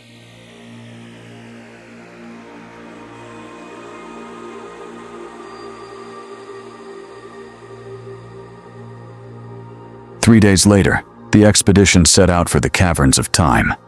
Lion-O had decided the entire team would go, leaving Cat's lair defended by automated systems and Snarf, who'd protested loudly but ultimately accepted the responsibility. The journey took them through some of Third Earth's most treacherous terrain. They crossed the desert of sinking sands, navigated the forest of mists, where Wily Kit swore she saw ghosts, and finally arrived at a massive cliff face, honeycombed with cave entrances. The Caverns of Time, Lion-O announced, consulting ancient maps. The Book of Omens rests in the deepest chamber, protected by trials designed to test worthiness. Of course it is, Ben muttered. Why is ancient knowledge never conveniently located in a library? Chitara smiled despite the tension. Where would be the adventure in that? They entered the largest cave mouth, and immediately the temperature dropped. Glowing crystals embedded in the walls provided eerie illumination, casting dancing shadows. The passage sloped downward, deeper into the earth. Stay alert, Tigra warned. The Book of Omens doesn't welcome visitors easily. The first trial came 20 minutes into their descent. A massive chasm with no visible bridge. On the far side, barely visible in the crystal light, was a doorway leading deeper. How do we cross? Wily Cat asked, peering over the edge. It's got to be 100 feet across. Ben grinned. I've got this. He activated the Omnitrix, transforming into Stinkfly, a large insectoid alien with 4 wings and the ability to fly. "Hop on. I'll ferry everyone across." It took several trips, but soon the entire team stood on the far side. Ben transformed back, and they continued deeper. The second trial was more complex. A room filled with mirrors, each one showing different reflections. Some showed the ThunderCats as they were. Others showed twisted versions, corrupted, evil, broken. "Don't look too long," Lion-O warned. "These mirrors show possible futures, paths we might take. They're meant to breed doubt and fear." But Ben stopped in front of one mirror, his breath catching. The reflection showed him older, wearing a different Omnitrix, standing amid ruins with bodies of friends scattered around him. His reflection's eyes were cold, empty of the heroism that defined him. "That's not real," Chitara said gently, pulling him away. "Just a possible future. One you'll never let happen." "But it could happen," Ben said quietly. "I've seen what too much power does to people. What if the Omnitrix eventually corrupts me? What if—" "Ben Tennyson," Lion-O said firmly, placing both hands on the boy's shoulders. "The Sword of Omens chose you. I choose you. We all do. That mirror shows fear, not destiny. You decide who you become." Ben nodded, shaking off the vision. They moved through the mirror room quickly after that. The third trial appeared as they entered a vast chamber, the largest yet. Ancient Thunderian architecture soared overhead, and at the center stood a pedestal holding a massive tome, bound in what looked like living metal. The Book of Omens. "That was easier than expected," Panthro said suspiciously. He was right to be suspicious. Dark energy erupted throughout the chamber, and Mumm-Ra materialized, but not alone. Surrounding him were 4 spectral figures. Towering and terrible, their forms barely contained within physical reality. "The ancient spirits of evil," Lion-O breathed, his hand moving to the Sword of Omens. "Indeed," Mumm-Ra said, his voice amplified by the spirit's power. "Did you think I would simply allow you to consult the book, to learn the truth about your alien friend's purpose here?" His laughter echoed. "I have spent these 3 days in communion with my masters, and they have granted me knowledge and power." The sorcerer's form shifted, becoming larger, more terrible. His armor fused with dark energy, and his eyes blazed with quadruple intensity, each ancient spirit lending their strength. "I cannot take the Omnitrix by force," Mumm-Ra continued. "Its defenses are too formidable. But I can do something better. I can ensure it remains trapped on Third Earth forever. And without the Book of Omens to guide you, you'll never understand why you're truly here, or how to escape." "Why I'm here," Ben called out. "What do you know?" "Everything," Mumm-Ra said with terrible certainty. "The ancient spirits see across dimensions. Your arrival was prophesied, young Ben Tennyson. You are the catalyst, the one whose presence will tip the balance of cosmic forces. Whether Third Earth falls to darkness or rises to glory depends on you. And I will ensure that balance tips in my favor." He raised his hands, and the chamber began to shake. The 4 ancient spirits moved to the corners of the room, chanting in languages older than language itself. Dark energy formed a massive dome, sealing everyone inside. "The Book of Omens will be destroyed," Mumm-Ra declared, "and you will all die here, in the darkness beneath the world. Your prophecy ends today." The ThunderCats immediately moved into combat formation. Lion-O drew the Sword of Omens, its light pushing back the darkness slightly. Panthro and Tigra flanked him, while Chitara took a position to strike fast. Wily Kit and Wily Cat readied their slingshots. Ben slammed the Omnitrix, cycling through options. Which alien could fight powered-up Mumm-Ra and 4 demon spirits? He made his choice. "Way big," Green light exploded through the chamber, and suddenly, 100-foot-tall Tokastar filled the space, or tried to. Way Big was so massive that his head scraped the cavern ceiling, and his presence alone caused stalactites to rain down. "By Thundera!" Panthro shouted. "He's enormous!" "And still growing," Wily Cat added in awe. But the chamber couldn't contain Way Big's full size. The Tokastar was forced to kneel, hunched over, his cosmic power constrained by the enclosed space. Mumm-Ra laughed. "Foolish boy. You chose size in a confined space? Your greatest strength becomes your greatest weakness." He was right. Way Big could barely move without bringing down the entire cavern. If the ceiling collapsed, they'd all be buried alive, including Ben.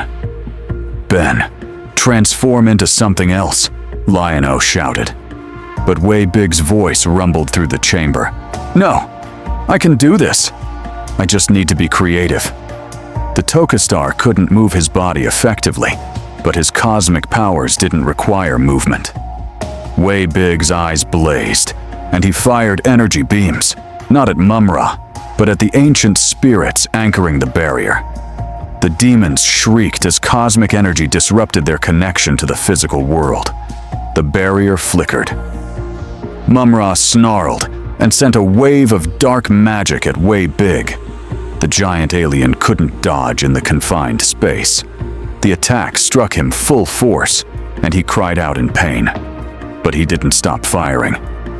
"ThunderCats, attack while he's distracted," Lion-O commanded. The team moved as one. Chitara's speed carried her around Mumm-Ra's defenses, striking at his legs. Takra used his illusions to create multiple copies, confusing the sorcerer's aim. Panthro's technological weapons fired concentrated bursts that disrupted magical shields. Even Wily Kit and Wily Cat contributed, their slingshots launching explosive pellets. Lion-O charged directly at Mumm-Ra, the Sword of Omens blazing with righteous fury. "Thunder! Thunder! Thunder!" Mumm-Ra caught the sword mid-swing with his bare hand. Dark energy crackled as ancient magic met ancient technology. "You cannot defeat me, Lion-O," Mumm-Ra roared.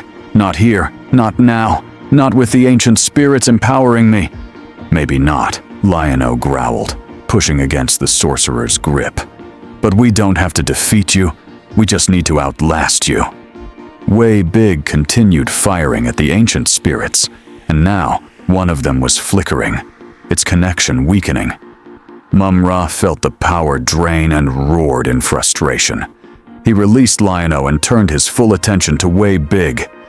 "Then I will destroy your alien friend first." The sorcerer channeled all four ancient spirits' power into a single, devastating blast. A beam of pure entropy that would unmake anything it touched at the molecular level. Way Big couldn't dodge. There was nowhere to go in the confined space. But the Omnitrix made the decision for him. In a flash of red light, Way Big timed out, and Ben fell 20 feet to the cavern floor. The entropy beam passed through empty space where the giant had been standing and struck the chamber wall, disintegrating a massive section of stone. Ben hit the ground hard. The wind knocked from his lungs. The Omnitrix was in recharge mode, flashing red. He was powerless. And Mumm-Ra was advancing on him, murder in his eyes. "No more transformations, no more tricks," the sorcerer said. "Now, you face oblivion."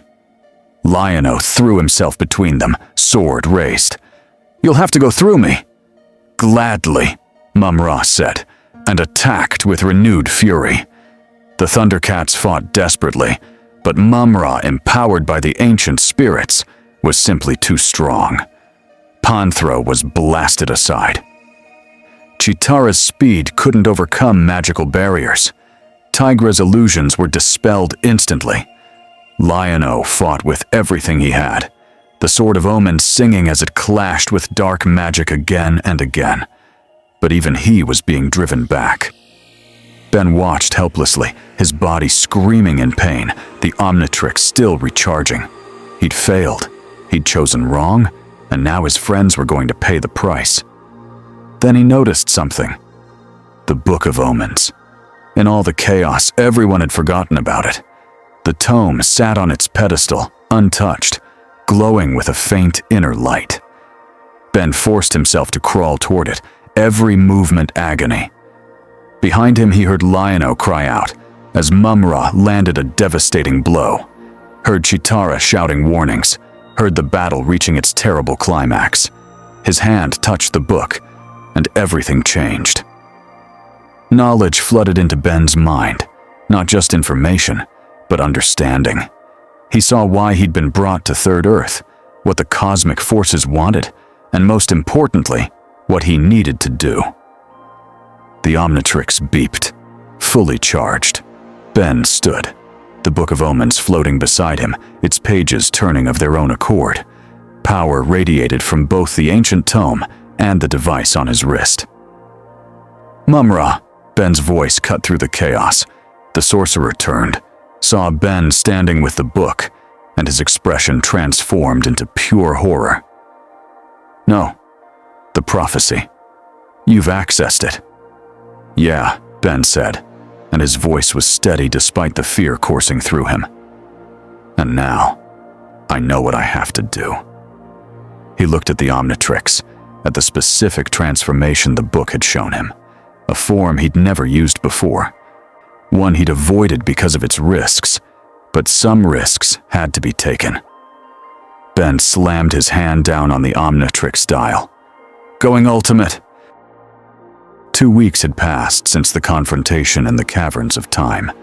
Cat's lair had been fully repaired, stronger than before with new defensive systems Panthro had designed, incorporating some concepts inspired by the Omnitrix's energy patterns. The Burble villages were thriving under increased ThunderCat patrols.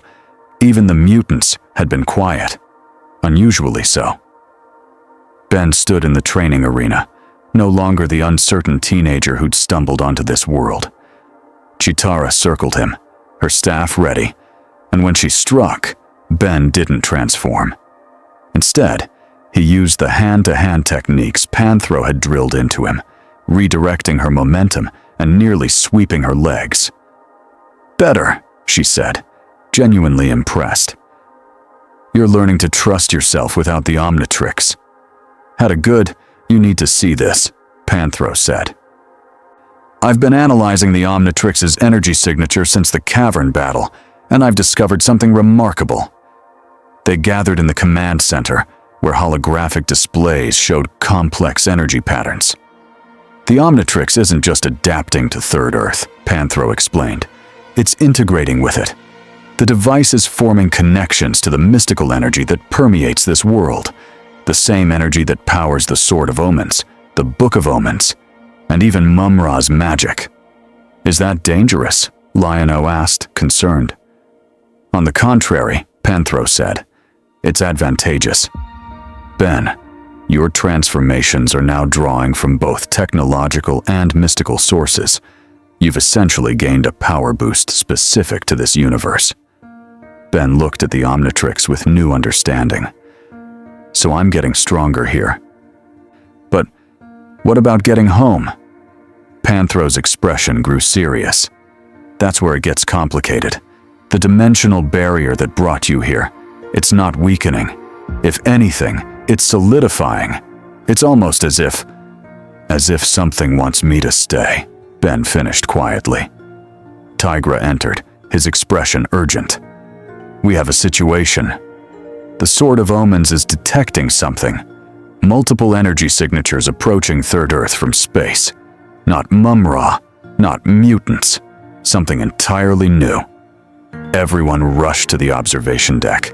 In the distance, the sky was beginning to shimmer with aurora-like lights that shouldn't exist in Third Earth's atmosphere.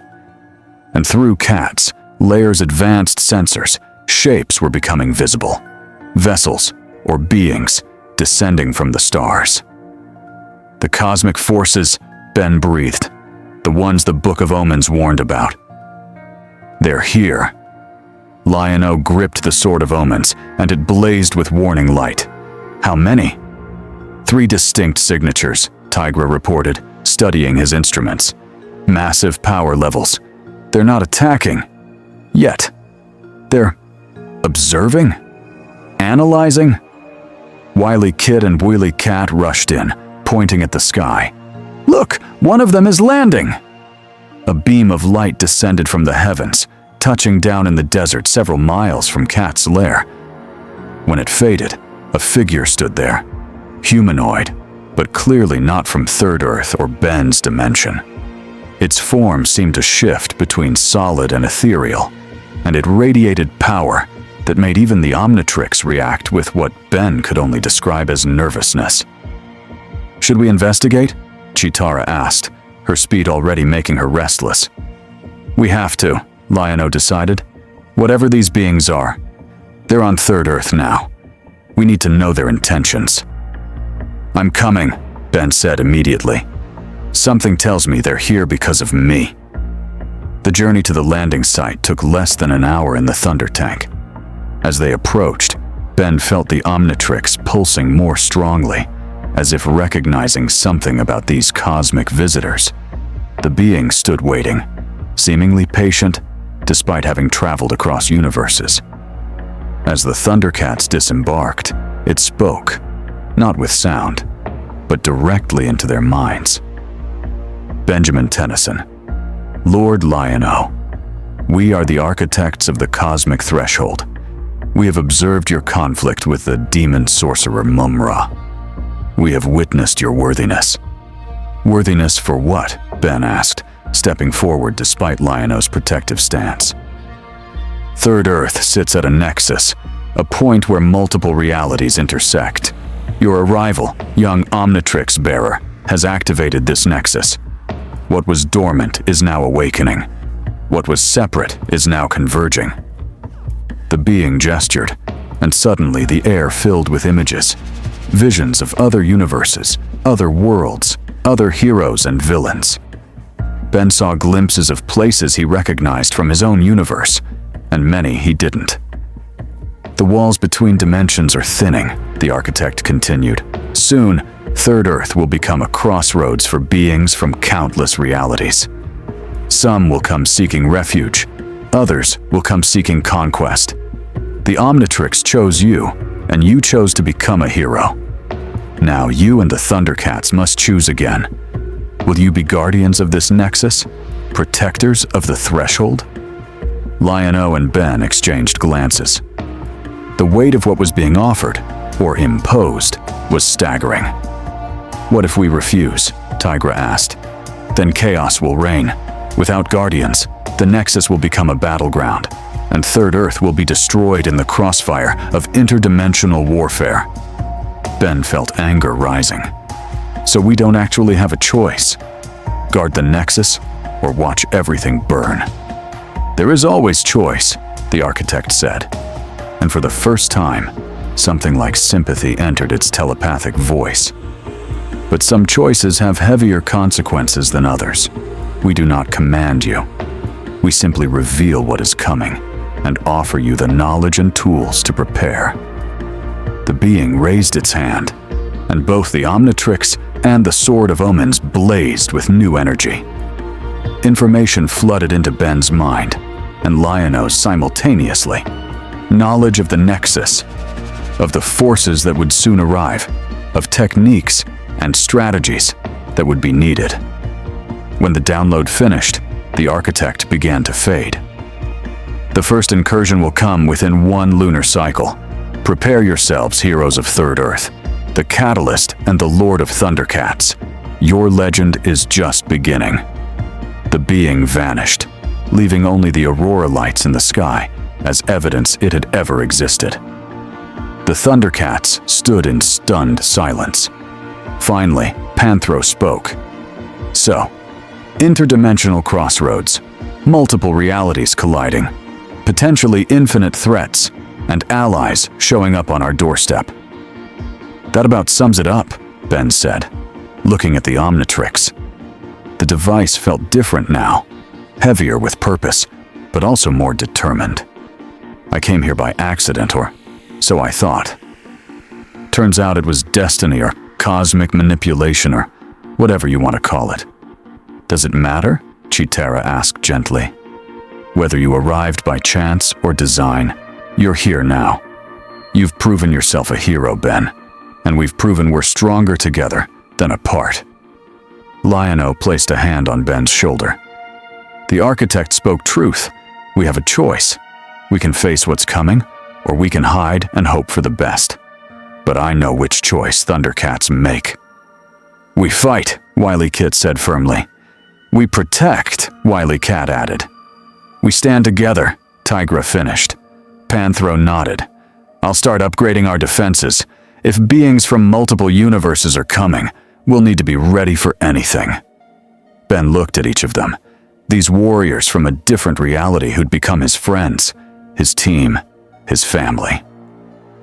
He thought about his real family back home, Gwen and Grandpa Max, who must be searching desperately for him. He'd find a way back eventually. But until then I'm in, Ben said. Guardian of the Nexus, protector of Third Earth, honorary ThunderCat, whatever title works. We'll face whatever comes through that threshold together. Lion-O smiled and raised the Sword of Omens high. Thunder, thunder, thunder. The entire team joined in. ThunderCats, ho! The sword's light blazed across the desert, a declaration to the cosmos that Third Earth had its defenders, and those defenders would be ready. As they returned to Cat's lair, the 3 moons of Third Earth hung in the sky, and between them, the aurora lights continued to dance. Somewhere beyond the stars, in dimensions both near and far, beings of power and purpose were watching. Some with noble intentions, others with dark designs. The Nexus was awakening, the threshold was opening, and Ben Tennyson's greatest adventure was only just beginning.